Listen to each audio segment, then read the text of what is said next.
Okay.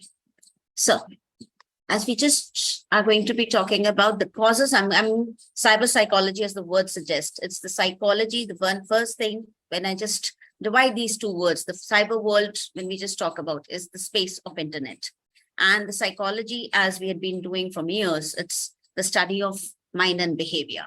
So when we just talk about the mind and behavior, and as the word says cyber, so it's in cyber world, when how the people or humans behave in the cyber space. So that is what the topic cyber psychology is, and also a new subject which is coming up.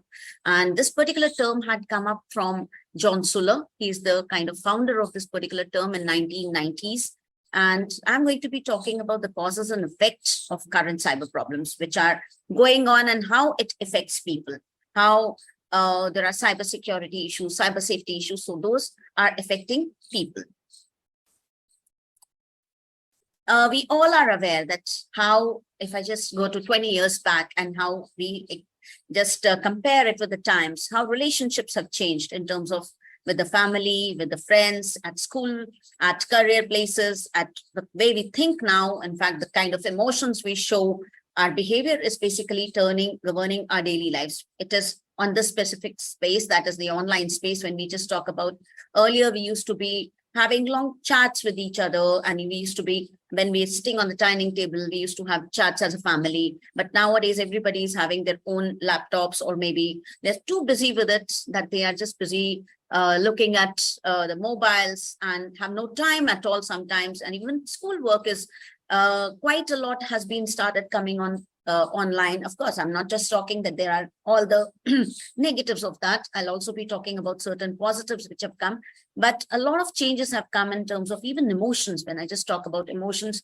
earlier we used to be, even condolences, you should be going from when we are calling up a person and talking to the person and trying to connect. Nowadays, we just do the needful in terms of sending RIP, not even the rest in peace properly as in on WhatsApp groups.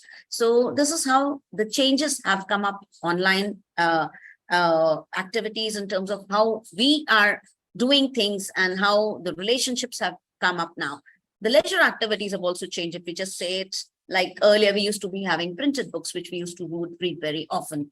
Nowadays, a lot of digital books are there. In terms of that, what happens is we try to skip, pop, and are skimming the activities rather than actually looking at that. We just look at the headlines and move further from there. Then communicating in person is reducing.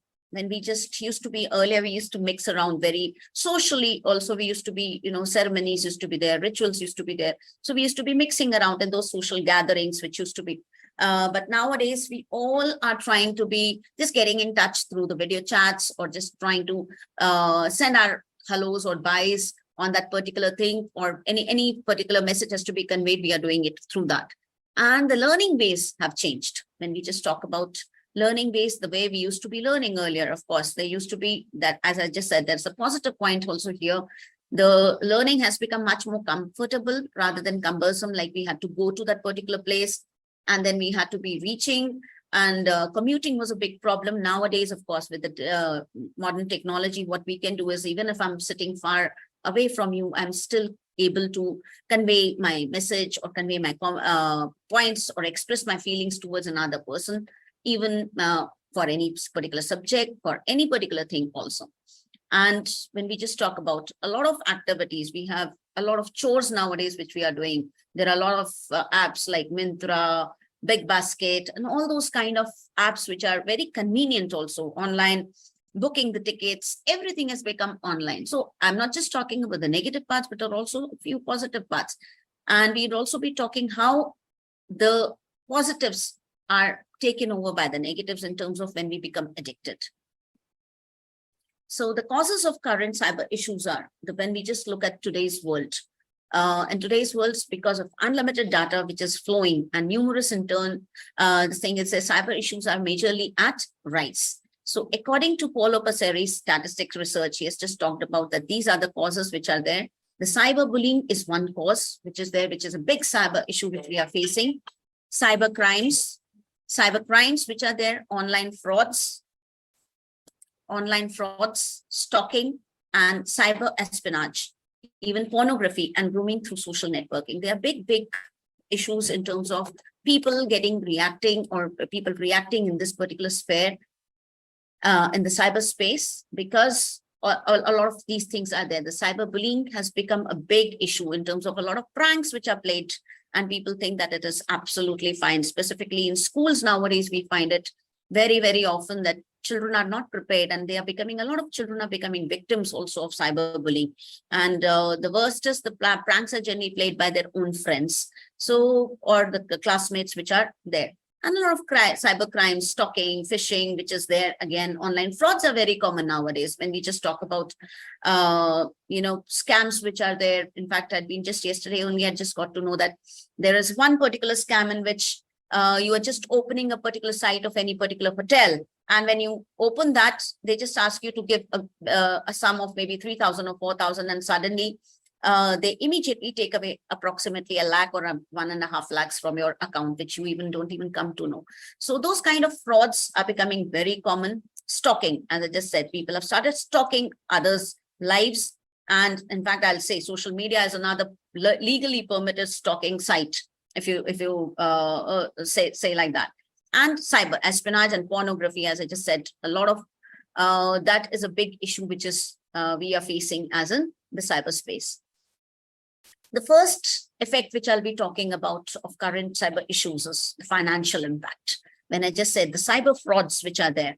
So when we are just talking about cyber frauds which are normally happening, so what happens is we lose the finances. Of course, it is a big, suddenly I will never allow anybody just, even take my 10 rupees, because it's a hard-earned money. So my hard-earned money, even if it's a penny, why should it be going to somebody else?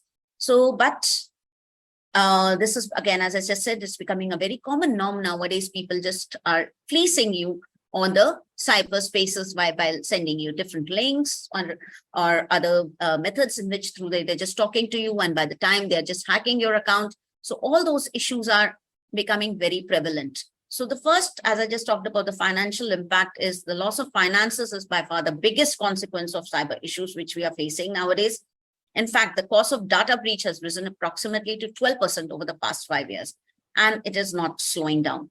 And multitude ways in which finances can be affected are, the first is your compensation to the affected customers to pacify incident response efforts. If by chance any particular company from where, if I'm just having in a bank, this has happened to me or something. So the compensation has to be given to that affected customer.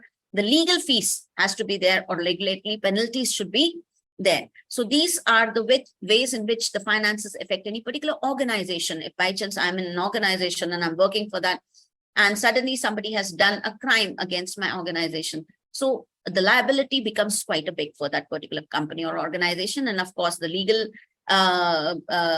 legality has also become one big problem, and the reputation which goes away. So to organizations, a data breach can make or break a business and can be a major setback on the company's share price and valuation also.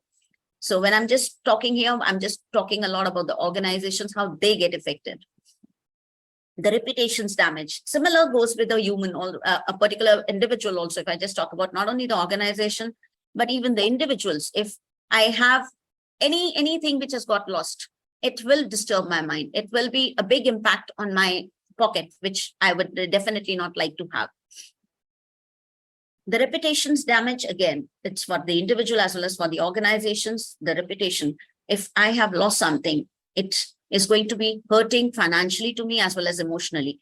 My reputation, if somebody has just put a wrong picture on my name somewhere, or has just kind of done something wrong in terms of that, so it is going to be affecting my reputation badly. A reputation is important for any individual or organization. We don't have to talk about that. Everybody knows that we all work towards a good reputation of ourselves. So the negative coverage combined with distrust from customers can be detrimental to our business, while individually the relations can also get impacted. Suppose if somebody has put up a picture of mine with somebody else, it might affect my relationships drastically. So that is going to be a big harm which can happen to me. A data breach can limit the attraction to new possible customers and affects the ability for future environment towards the organization also. If there has been a data breach by chance in an organization which has happened and somebody has been able to hack it in, so it will affect the new customers to be coming in. It also will be affecting the organization in terms of, the investments which are going to be there. And it will also be a huge task for the particular company. You have to be that to have the trust of or keep the old employees with them and bringing the new ones on the board. And in case of an individual, as I just said, the familial ties can be severely impacted. It can affect the relationships, and it can have a long-term effect on the physical, emotional, and mental health of even each and every individual. The third point I would like to bring here as an effect of cyber issues, which are going on prevalent, which are very prevalent nowadays, the workflow disruption. So because if you are emotionally affected, mentally affected, and physically affected, of course, it is going to be affecting the workflow as well. So the data breach, if it happens, is not a small issue, and it can disrupt the business. And it can be whether it's a small business or a individual's business, or even a big organization's business. So in any which way, it's going to be affecting the workflow of that. Thorough investigation is time consuming. If we have to get to know that, okay, this particular thing, I'm very, very well aware of one incident where this has happened, that the person had to literally get the money back, and it has taken through cyber cells to get in touch with them and keep going through to the organization where the money had been from, where the money had been by mistake had been taken away from that particular account. So the person had to take it. It took the person 6 months approximately to get that particular money back, and with certain cuts also. So it is a time consuming thing, and to understand how the breach occurs and what systems were accessed is another, which is again going to be a time consuming effort. This puts a stint in other departments as well, when if we are just trying to find out where or how this has happened and how the hacking has taken place. So this is going to be that was just when I just gave the example was of one particular individual. Here I'm giving the example of an organization. You can imagine if the organization is big and the hacking has been done. So there will be other departments also which will be getting hindered. The timelines of there will also get started hurting, and other projects in the organization will also get affected by the same. And as I just talked about, it has a dominoes effect. It has a dominoes effect. Once one falls, others start falling also. The things start getting affected in, if I just talk about an individual, it's going to be my physical, then my emotional. The first is it's going to affect my mental state immediately, that, okay, I have been hacked, I have been, somebody has kind of done a mischievous behavior, or shown mischievous behavior with me on in the cyberspace. It might be any wrong picture which has been put up, or maybe financially I've been harassed, or whatever way has been taken away, or harassed anywhere, or stalking has been done. So even one thing gets affected, that my emotional state is getting affected by my mental state, then my physical will also come later, and all has a dominoes effect on that. Similarly is with the organizations also. If I just talk about the workflow starts getting disrupted, means the one thing will stint or stop other things to be happening in the way or the manner they were supposed to be happening. Now, the shutdown operations may be used as solutions. You can just shut down those things. You can stop or close your accounts there, or maybe you can just immediately stop those mobile numbers and everything. But still, it will take days. It takes days, and it keeps playing on your mind that, okay, if this has happened once, it will create kind of a phobia in you. You will start feeling that, okay, if it has happened once with me, the possibility is going to be happening again. And you being a cyber victim is not so easy in terms of, it stays within your mind. And nowadays, as we are the very frequent use of cyberspace or the internet world is there, that fear comes very strongly on us. And it takes a lot of time to get out of that. So weeks or months also sometimes happen, and how bad the breach had been, that is also another. Has it affected the relationship? Sometimes the relationships are the lifelong changes which have happened. Nobody will ever trust you. Nobody will even want to come across as they'll still doubt you as a person. So those are the kind of effects which are going to be there forever. Then comes the legal action of cybernet issues which are there. When a data breaching has happened, sometimes the this thing has happened, the organization generally is required to show that they have taken all the necessary steps, or all the effects, or all the efforts have been done towards this. Even in the individuals also, if it's something has happened, if somebody has done some mischief with you, or something has happened in terms of, somebody has misused your pictures or something, again, you have to kind of show everybody that, okay, with the keenness that I am interested in taking necessary steps to help my own reputation, and I'm working towards that, and to protect my all personal data also in this particular space. So it's for both. It's for the individuals as well as for the organizations which are working in this space. Whether it's intentional or not, individuals can seek legal action for compensation if the data is compromised. So they have to kind of seek for that legal action which is required, whether they like it or they want to kind of close it, but still they have to, because they have to prove themselves that they have been innocent in this whole scenario. Then the crucial data has got lost. That is another big issue which plays on your mental health as well as on your emotional health, which is like you come to know that, okay, my important data has got lost. Somebody has acted, somebody has taken it away. And once the data has got lost, the security breach has been, again, devastating. As I said, you can also develop great phobia towards it. Imagine if critically ill patients' medical records get hacked and couldn't be recovered.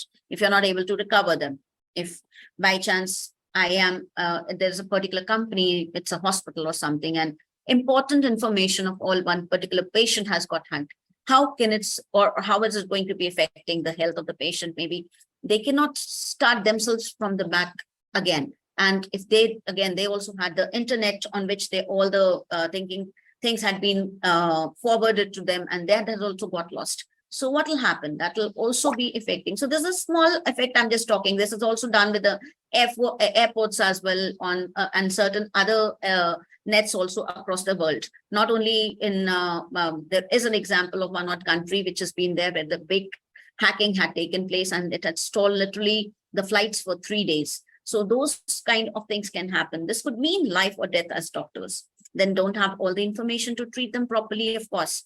So this is one example which I'm giving. There are many such examples which are there.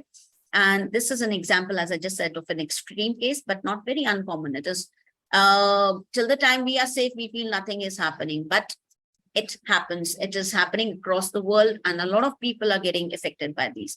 So depending on how your organization has backed up the data, how you as a person has backed up the data in terms of personally, have you put the things on hard drives and have you put them in proper intervals, it might not stand the chance of being recovered again. So which might become the possibility of a personal individual's business or individual relationships, or also of any particular organization's business or organization's reputation and status can get affected by that.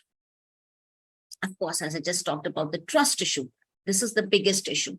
Once you have got the loss of trust in the system has become, and the governance also becomes that you just feel that, okay, I can't trust my law, I can't trust my system, governing system, I cannot trust anybody else just to get or gather back my data or gather back my things which have been financial loss also. So when you're not able to, the trust deficit starts coming at that time. And also the developing of phobia, as I just talked about earlier also, the phobia comes to use the technology in future also. You just start feeling scared of, that if I've just opened this particular thing, it might lead me to something dangerous.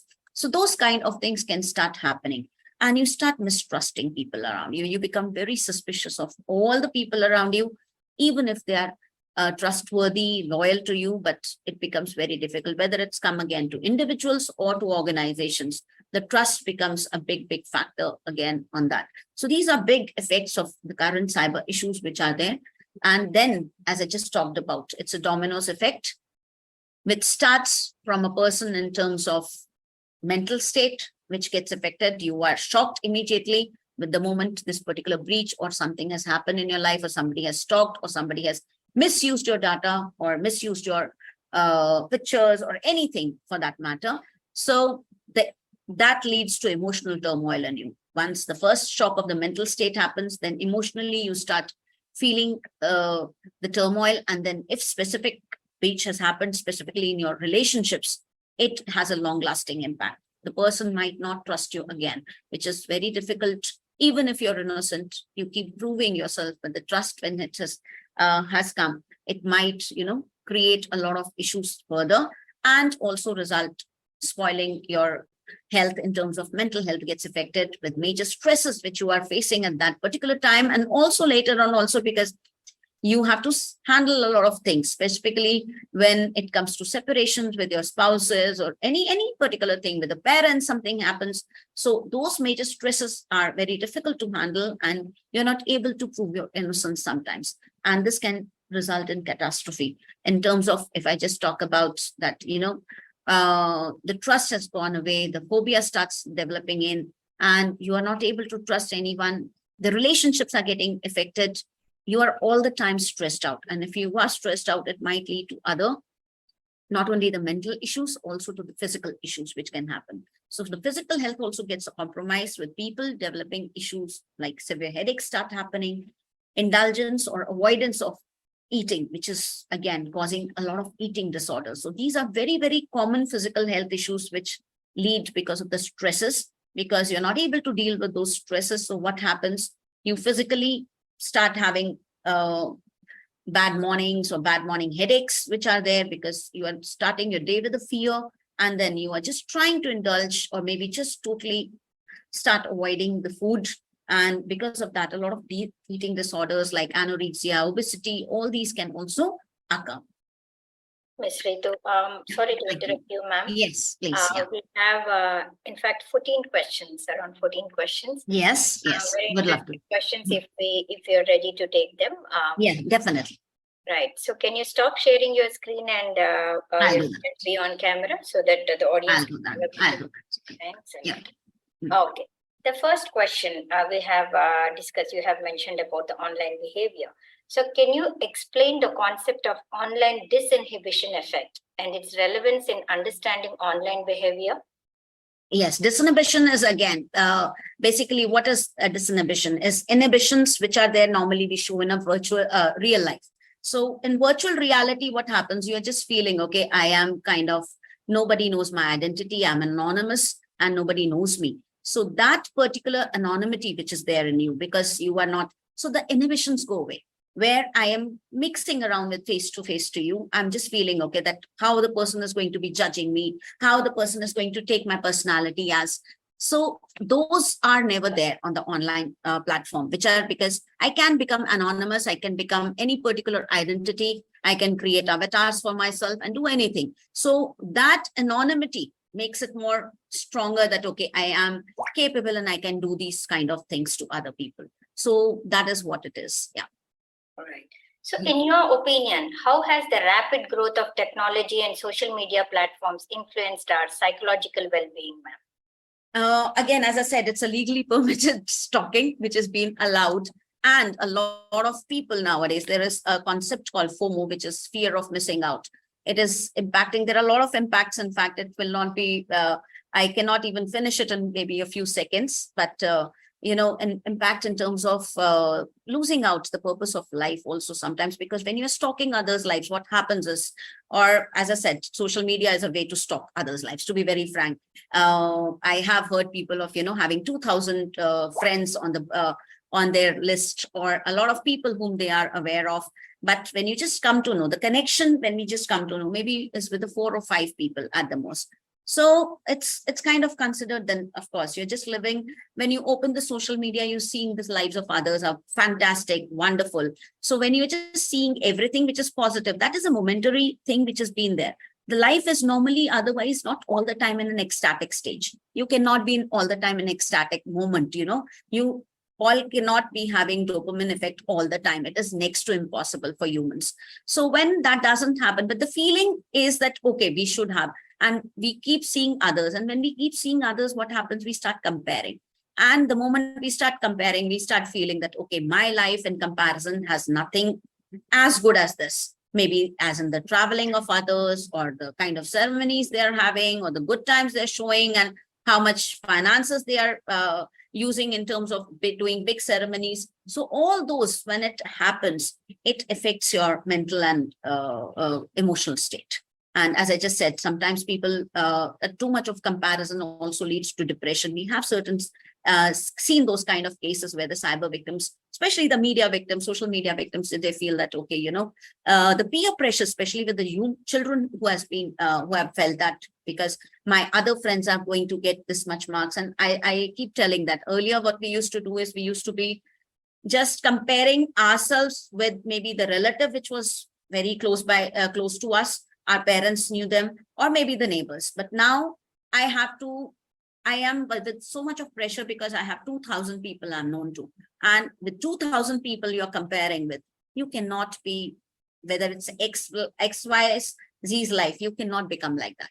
You cannot be all. It is next to impossible.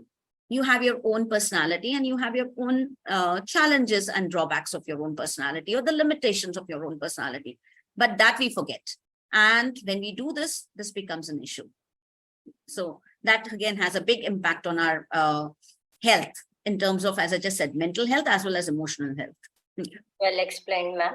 Could you discuss the impact of cyberbullying on individuals' mental health and strategies to combat it effectively?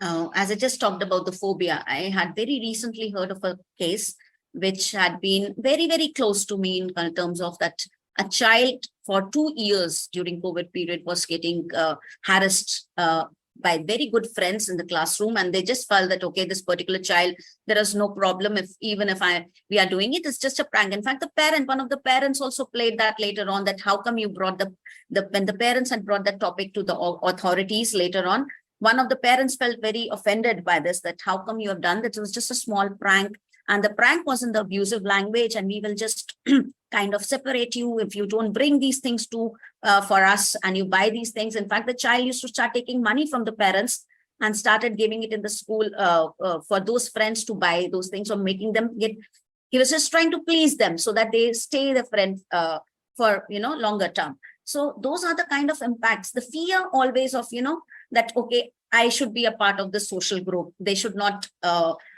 boycott me from that. That is one. Sometimes they commit suicide also. There had been certain cases where, in fact, there had been that the child, again, I had been talking about those parents, talking to those parents in terms of that, it's a very, very sad incident in terms of they had lost, and a very good, again, a repeated school, which I'm talking about in an NCR area of Delhi. So in that one, the child had been harassed with a different personality altogether. He thought that, okay, he's talking to a girl, and this girl has been and later on it turned out that it was one of the class student. He was a boy, and they started mocking him. They started making fun of his feelings, and he committed suicide. So it has a big impact. It depends on how it's been, if you're not mature enough, you're very vulnerable, it might affect you drastically. So how do online communities and virtual relationships differ from their offline counterparts in terms of psychological dynamics? As I just said, anonymity is a big thing. Yes, because when you are in your real world, you still think of the norms. You think of society, what is expecting from me. There are certain social norms. How am I supposed to be conducting? Of course, we all have different personalities in terms of, but still we always cater for those social norms which are there, or societal norms which are there. But as we just talked about, the disinhibition effect, which is there, anonymity becomes very comfortable there, and we don't have to show what kind of a personality. In fact, it's been seen, there are certain people who are showing different personalities in that one itself. In an online world, they are creating 4 or 5 different personalities of their own selves, and then they are interacting in those, and they are just showing that side of that particular personality in that particular platform which he has used for himself. So those are also the incidents which have been very normally visible nowadays. So are there common signs of internet addiction, and what psychological factors contribute to its development, ma'am? I'm sorry, can you just do again? Yeah, if you can read the question again. Yeah. Are there common signs of internet addiction, and what psychological factors contribute to its development? Again, a long question. I'll just come with because these are going to be taking hours if I start talking about those. The signs of addiction are when the person has very, very important signs which we talk about is when the person is not taking care of himself or herself very well in terms of personal grooming. That is, of course, the last one I would say, but it's very important again. The second is when they show irritability.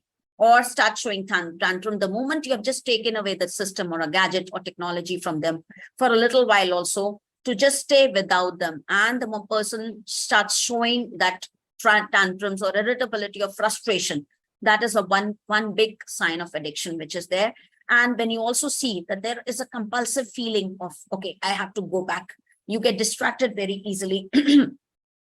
So these are different signs of addiction which you can visibly be seeing in a person, that the moment you're just talking and the ping comes and then your mind just goes there and you feel that I should also be acknowledged. The moment I have sent any message to anybody, I should be acknowledged, or I should immediately acknowledge if somebody else has sent me anything. So this kind of things, basically, they are signs of addiction. And of course, the time of how many hours are you putting in? In fact, I talked about that. Just try and experiment with your own self, maybe for a week. Give 2-3 hours every day to just one game of a video game, any particular video game, a Tetra or something. And you will see in your subconscious mind, when in your sleep, you will be playing it in your mind. You can try that. And it's, though, of course, you have to stop that addiction later on, but it's a good experiment to your own self to understand that, okay, I have to kind of de-addict myself. So these are big signs of addiction which are there, especially when it's very common, again, irritability and frustration, which children show nowadays, or adolescents show the moment you have just taken away the gadget from them. Yes. So what psychological principles should individuals keep in mind when navigating the online world to maintain their mental well-being? Of course, you have to be mindful, very important. Relaxation. You have to kind of cater for relaxing time. You have to give, you have to be mindful of everything, what you're doing, how much are you doing? There is nothing wrong. I'll not say that online scenarios are wrong or being with technology is a wrong thing. Nothing, because calculator also, when they came over, we always felt that, okay, we'll forget how to calculate and we'll forget how to do the tables and everything. But it's been a boon. Similarly, even this is a boon. But if you know how much to be handling it, how to handle it, there's no problem. So that can be done. Yeah. So could you highlight any recent research findings or trends in cyber psychology that have surprised or intrigued you? Interesting one, I'll just say. There is one particular which had been done on millions of users. I think in 2018 or something, there had been one particular research which had been done, and it had been done, as I just said, on the millions of users.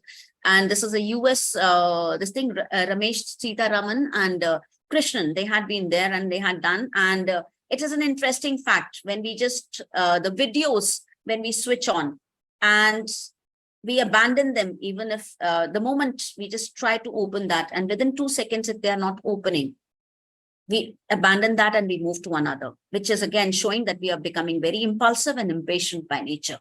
So this is an interesting and shocking this thing. And in a longer term, it affects our personalities. As I said, we become very impulsive by nature and we expect everything to be happening very fast to us. And of course, it was a shock to me that we don't even wait for 2 seconds. And 2 seconds is pretty short, if I just tell you. Yeah. Yes, ma'am. In continuation of your explanation, ma'am, the impulsive nature we are developing, are there ethical considerations that researchers in cyber psychology should be particularly attentive to in their work? Of course, everybody should be doing that. Ethics are the most important things when specifically we are nowadays, when the cybersecurity is talked about, there are particular courses which are also done in professional ethics in terms of the cyber world. How should you be conducting yourself in the cyberspace?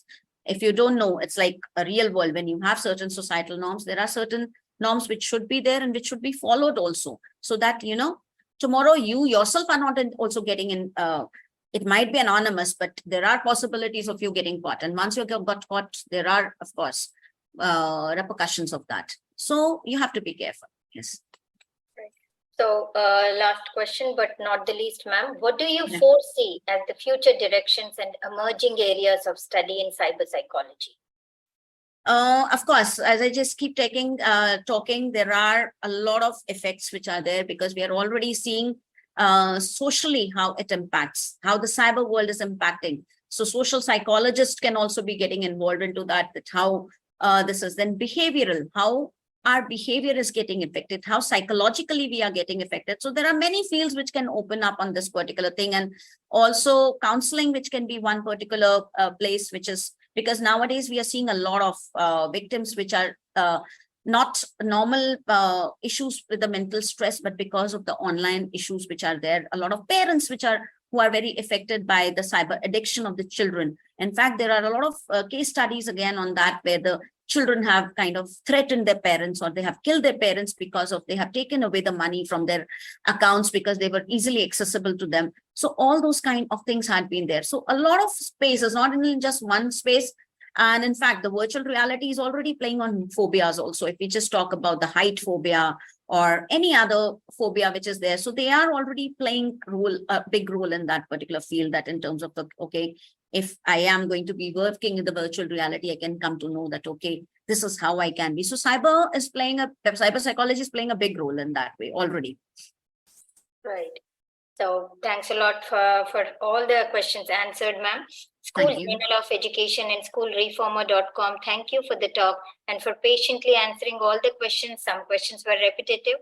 But we also thank the audience for participating in the event. Do you want to mention anything else, ma'am? Thank you very much. And of course, if possible, I am also taking sessions and I take webinars. So you all are most welcome whenever. I'm already on LinkedIn, and Miss Praveena is also there. So she's aware of my this thing. So anybody can get in touch with me. No issues. I would be glad to help out. I hope the audience will to bring cyber awareness. Yes, as it is to help out people. That is my job. Yes, the audience, I'm sure, like if they want, they will reach you directly. They can reach you directly on LinkedIn, as you mentioned. Yeah. So we'll end the session, ma'am. And thanks again. Thanks and apologies for the delay, and apologies to the audience too for keeping them waited. We will end the session now. Thank you. Thank you. Thank you very much. Thank you all.